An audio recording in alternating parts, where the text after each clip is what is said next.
And today we see the economic control of the US is more pervasive than ever before.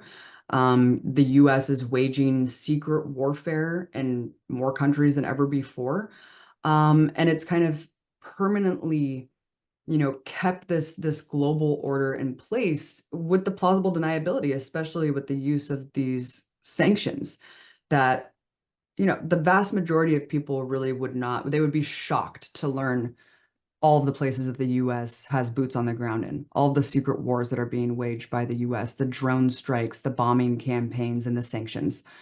I mean, sanctions have been the most preferred weapon of war because of the plausible deniability. I mean, you don't even have to really mention the fact that the US has a sanctions regime on Cuba, on Venezuela, on Iran, on all of these countries. And instead, the corporate media will just paint these countries in free fall, look at how corrupt they are, without mentioning why. It's all just painted as if they're just dysfunctional in a vacuum.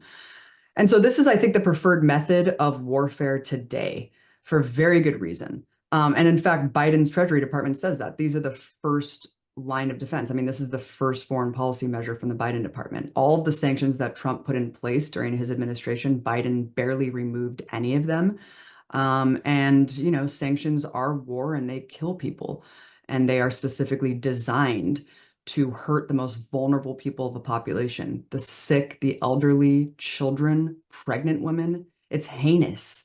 It's heinous. And they kill tens of thousands of people. But again, the US will just say, we're not doing that directly. Sanctions only hurt the people at the top, right? And we know that that's not true. It's a cynical, disgusting policy that is designed. This is literally what they will admit. Sanctions are designed to try to make people so miserable in a country that they will revolt, that there will be a revolution, and that they'll overthrow their leaders because their life has become so bad.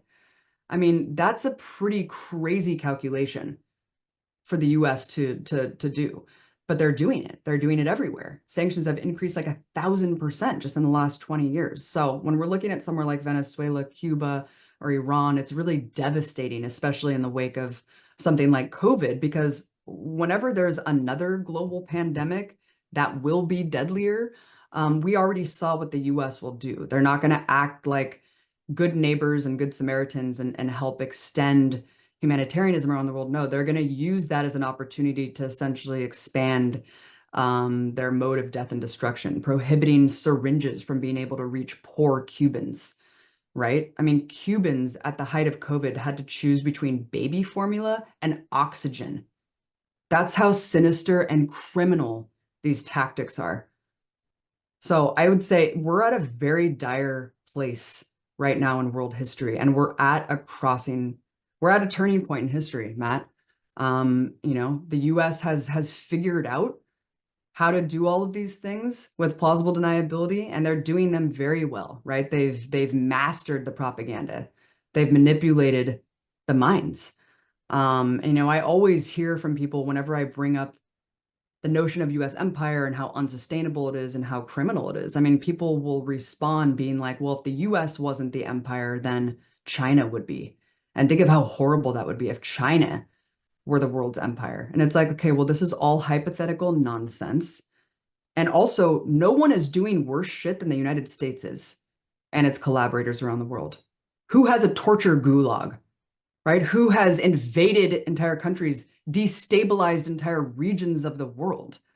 Who is subjugating tens of millions of people around the world, economically strangulating entire countries? The United States is. Who is overseeing genocide? The United States is.